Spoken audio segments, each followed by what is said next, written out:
I cannot leave one behind. So I monitor and coach every single athlete individually. It's a lot of work, but it's the only way to help people advance. This is the only way. There is no other way.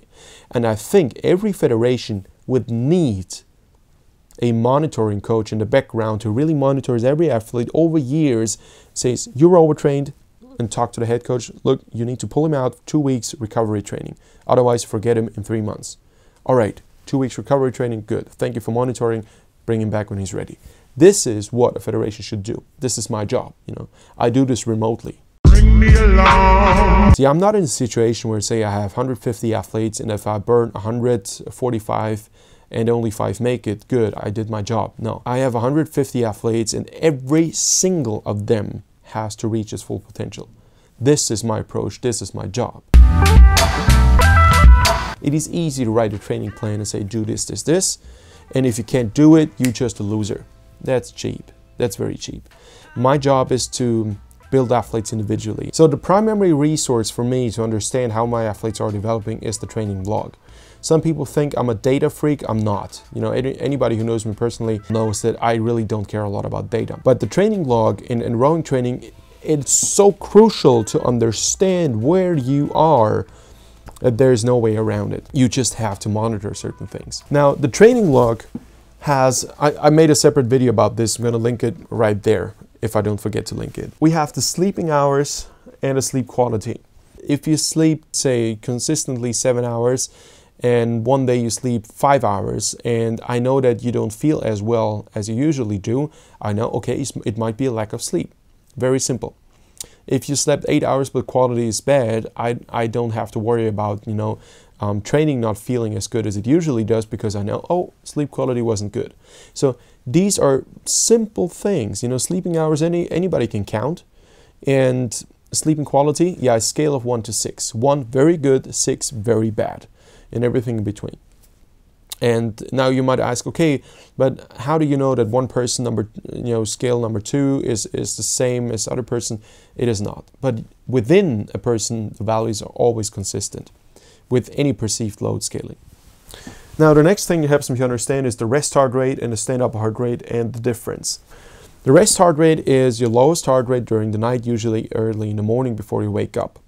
The best way to measure it is use a heart rate monitor like this one, and it has on a wrist recording, and it actually tells you what the lowest heart rate for the night was. You can also, when you wake up, try to, you know, measure it right here, but it's always a bit higher. The stand-up heart rate is something different. It tells me how much energy is needed to boost up all the systems.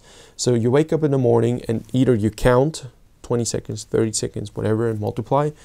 And then immediately afterwards, I know this might not be comfortable, but immediately afterwards, you get up, stand for 60 seconds. Now this entire system is going to boost and boot. The heart rate after 60 seconds, and you measure again, tells me how much energy it takes you. How efficient does your body boot your system? Very simple. So very well-trained athletes have between 6 and 8 beats per minute difference from lowest rest heart rate to stand-up heart rate 60 seconds after that. But it's not so easy to judge. You know, some people have a different wake-up period. So if you're one of these athletes who actually measures and counts in the morning, but your wake-up time is not, ooh, deep sleep, wake up, boom, to go, but you need like 1 hour gradually waking up, your rest heart rate will be higher in the morning than it actually was at night. So these values are not really accountable. But as you're not at your rest heart rate anymore when you count, because you already have 1 hour of slowly boosting the system when you still think you're sleeping, and you get up, then the difference between the stand-up heart rate and the measured rest heart rate is less than it really is. So I have to understand what this is like. And I also understand this by judging the sleep quality and sleep hours. Over the time, you get a feeling for that. A lot of this is experience. A lot of judgment from my side is experience. These are basic parameters, but there's also a big but always. You have to connect values. You have to understand. And there are more values I'm working with. TV, it's German, means Tagesverfassung, means how you're doing. How do you feel today? Again, 1, perfect, 6, close to death. So you will judge it on a consistent basis. If your TV says I'm on a 5 today, and I know your sleeping hours were only 3, sleep quality was 5, not surprised. So I don't have to worry, oh, the training must have been too much. No, get more sleep, get better sleep. Very simple. If sleeping hours went well, sleep quality was good, but I know the rest heart rate is way too high, doesn't feel good today, then I know something's about the training, you know. Either might be an intentional overload. Yeah, it's still recording. Either might be an intentional overload, or it might be an overload I did not schedule. So then I have to be careful. I have to be on alert. Wind, yeah, sometimes if you record a very quick 500 meter split on the water, I want to know what the temperature was, because water density changes with temperature.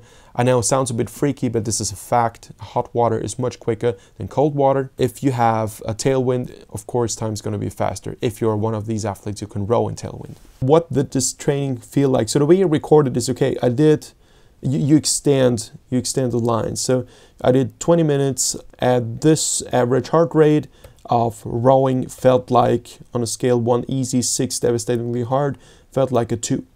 Then I had 20 minutes of 4 millimole training.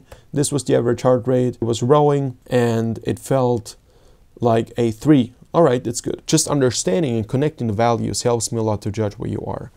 Reading the training log is something that is extremely important when things go wrong. It is easy to write a training plan and say, do this, this, this.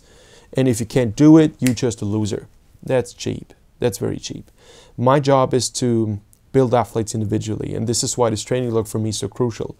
See, I'm not in a situation where, say, I have 150 athletes, and if I burn 145 and only 5 make it, good, I did my job. No. If I have 150 athletes and every single of them has to reach its full potential. This is my approach, this is my job.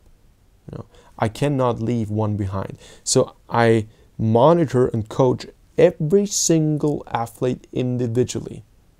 It's a lot of work, but it's the only way to help people advance. This is the only way. There is no other way.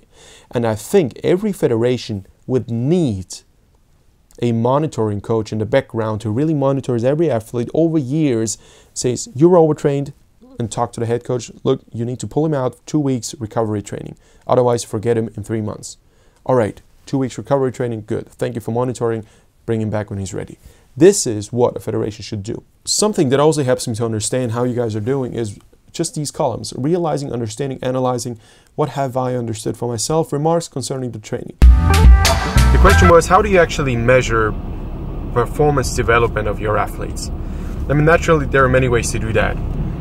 You could either measure the 2K best time in a single underwater. You could measure, if you are a friend of standard ergs, you can measure 2K standard ergs time. I don't do that. So the way I do it is slightly different. Every season or every part of the year of a full training cycle has certain priorities, and I measure certain things only during certain times. If I prepare my athletes to be very good at, let's say, 3 millimole, 4 millimole, 5 millimole training, this is precisely what I measure. And I don't have tests. I measure it during training. And I would see, where are they actually? And I compare, how do you feel, the perceived load? What is your heart rate? What is your wattage? And what is your lactate? And how do you feel the next day? So these are important parameters for me to understand performance development of athletes. Now, if I don't have lactate available, and this is the case with most of you out there, so what do you do? How do you measure that? You still have perceived load. Do the same watts feel more or less exhausting than before? Is my heart rate higher or lower than before? Do I feel more or less exhausted the next day? Simple. You know, this is how I measure parameters of performance development. And this is the time period, probably November, December, January, February, March. So this is where I measure. I would never do a 2K full test in January because I haven't prepared my athletes for that. So why should I measure that?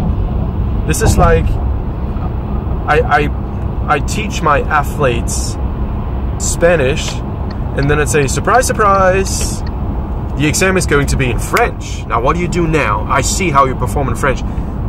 This is a bit absurd. And the same, you know, it feels for me the same to do a 2K all-out test. This is simply not something that interests me. I really don't care.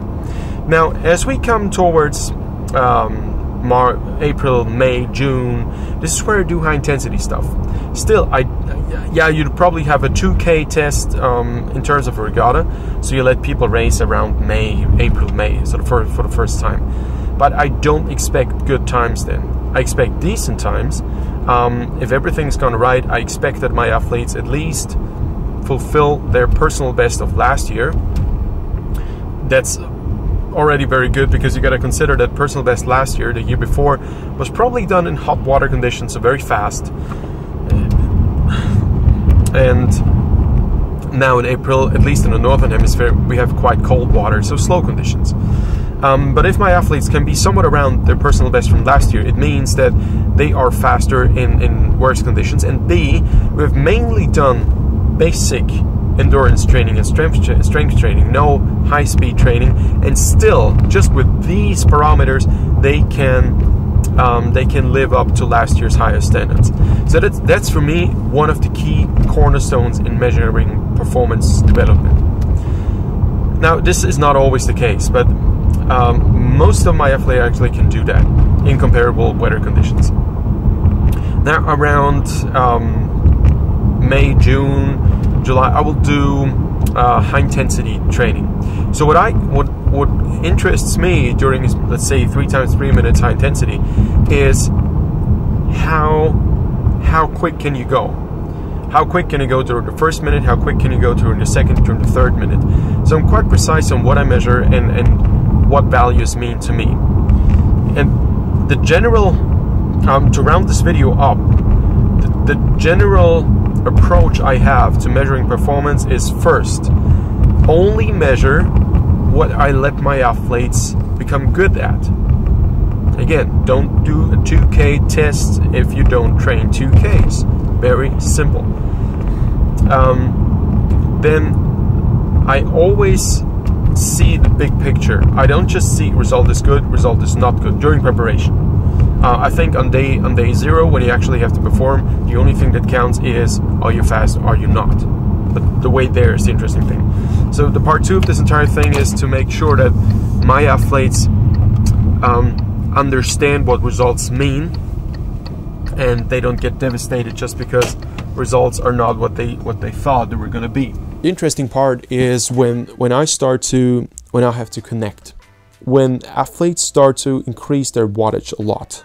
So let's say on the bar rower, one of my athletes went from 220 watts around the 2 millimole to 245 watts, 250 watts within, I think, a month.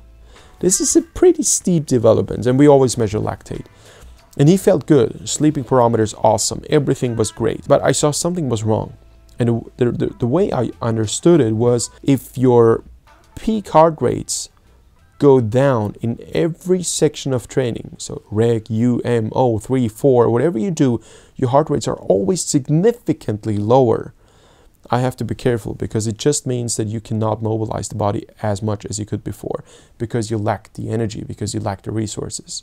So it looks good on the front, but reading and understanding, analyzing all the parameters, it tells me not good. Good development, but if you want to keep it, give this athlete a break. And mostly these athletes don't understand. Say, why? I feel very good. Yes, that's absolutely great. You need break of 1 or 2 weeks. I don't want to take a break. I just, pull 250 watts easily for I don't know, 1 hour. Great. We do 5 recovery sessions, and then we do more again. But trust me, and this is how you avoid burnouts. Burnouts happen long before you feel it. And my job is to monitor that. My job is to understand that. So this is the experience part about understanding and judging an athlete's development. Quite often when I get the training log, I don't even talk about all the details. I say, okay, what did it feel like for you? Ask a bit more questions. And sometimes I just ask a question and say, okay, I saw your sleep quality went down. do you think the training is overloading? Why do you ask? Because your sleep quality is less. Why? How does it correlate? If your training is too intense, it means that your body's trying to recover during sleep. So it's actually doing recovery work you should do after training during sleeping, because you do so many intensities, you can't sleep properly anymore. And this is something I see with many athletes. You think it's going fine, but it's not. There are two ways to solve this problem. A, you give this athlete a day off, which doesn't mean no training. It means actually quite a lot of training, but it means training in a 2 to 3, 4 millimole areas. You would do a 30-minute session easy, and then you would have 10 minutes of level 4. It's like a clean out session. So you help the body to clean out all the particles. See, if you do high intensity work, if you do weight training, a lot of muscle fiber elements are still left in the muscle. A lot of lactate is left in the muscles. And if you only do high intensities, or mostly high intensities, this stuff is not being transported away. So not doing recovery and clean out sessions for me is one of the major reasons for cardiovascular problems afterwards, up to getting a stroke or heart attack, because there's too much stuff within your veins. If your sleep quality, your sleep hours, if everything is fine, but still you don't feel well, I also have to read the data and say, okay, what was the problem? And sometimes athletes tell me everything is fine. Then I read some of the parameters and I say, everything looks good, but do you have a lot of stress right now? Yeah, how do you know? Because everything looks good and we do the same training that we did before, everything works well, but you don't sleep well and your daily, the way you feel for the day is just not good. How did you know? Yeah, I'm getting a divorce, I'm getting this. It shows. Look, you are under mental stress. We need to change your training. We need to help you clean out the stress hormones in the body. So we do 1, 2, 3 sessions of this and this and this, and you will feel less stress, you will feel less fatigue, and you will feel fitter. We do this, boom, effect there, continue with regular training. I know this is quite abstract, but this is just, I think this is a coach's daily work. This is what I do. Okay guys, that's it for today. A quite delicate subject, a lot of different issues to talk about and to cover, but I hope I could convey some of the principles I'm working with. If you have any questions, please put them in the comment section below. If you want to work with me, contact me. My email address is info@rmtraining.com. And if you're interested in seeing more videos like this, just subscribe. You will be the first one to be notified. Okay guys, I wish you a very good day. I'm looking forward to see you soon. Bye-bye.